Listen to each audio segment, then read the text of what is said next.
مسلمان کے قول و فعل کی اچھی تعویل کیے بغیر آپس کا اجتماع ممکن نہیں ہے۔ میں اس کی مثالیں پیش کروں گا۔ سیرت میں ایسی مثالیں بے شمار ہیں، احادیث میں بھی اور صحابہ کے اقوال میں بھی، کہ مسلمان کے قول و فعل کی اچھی تعویل کرو۔ اگر مسلمان کے قول و فعل کی تعویل نہیں کرو گے تو آپس کی اجتماع نہیں ہوگا۔ جب افتراق ہو جاتا ہے تو مسلمان کی صحیح بات کو غلط بنا کر پیش کیا جاتا ہے، اور جب آپس میں اجتماعیت ہوتی ہے تو مسلمان کی غلط بات کو اور مسلمان کے برے فعل کو اچھا بنا کر پیش کیا جاتا ہے۔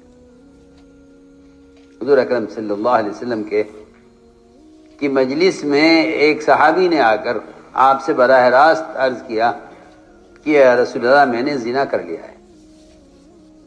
آپ نے اس کے زنا کے فعل کی، اس کے اعتراف کرنے کے باوجود آپ نے اس کے گناہ زنا کے فعل کی تعویل کی، حالانکہ وہ خبر دے رہا ہے، خبر نہیں دے رہا ہے، اعتراف کر رہا۔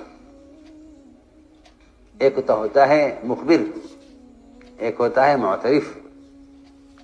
معترف کی خبر زیادہ یقینی ہے، اعتراف کرنے والے کی بات زیادہ یقینی ہے، وہ خود اعتراف کر رہا ہے اپنے بارے میں۔ سنو، ہم تو مخبر کی خبر پر یقین کر لیتے ہیں، مخبر کی خبر پر یقین کر لیتے ہیں، ہاں بھئی یہ کہہ رہا ہے تو ایسا ہی ہوگا۔ کہیں کہ تمہارے پاس مومن کے بارے میں بہتر سے بہتر، بزرگ سے بزرگ، اچھے سے اچھا آدمی اگر تمہارے پاس آ کر مومن کے بارے میں کوئی سچی بات بھی کہتا ہے اس کے خلاف، تو تم اس کو فاسق سمجھ کر اس کی بات کا انکار کر دینا، اگر آپس کا اجتماع چاہتے ہو۔ حدیث میں آتا ہے کہ ایک شخص آتا ہے ایک اچھے بزرگ کی شکل میں، اور بڑی نورانی اور بڑی وجاہت کی شکل لے کر آتا ہے، اور آ کر کہتا ہے کہ فلاں مسلمان نے یوں کیا ہے۔ پھر مسلمان آپس میں اس بات کو دہراتے ہیں، ایک دوسرے کا تذکرہ کرتے ہیں، وہ بات پھیل جاتی ہے مسلمانوں کے درمیان کہ فلاں شخص نے یہ کیا ہے اور فلاں نے خبر دی ہے۔ لوگ پوچھتے ہیں تم سے یہ بات کس نے کہی ہے؟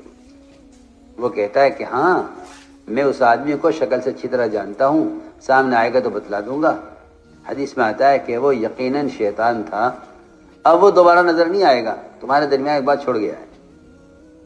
کچھ کہنا چاہتا ہوں، سب سے پہلا حکم یہ ہے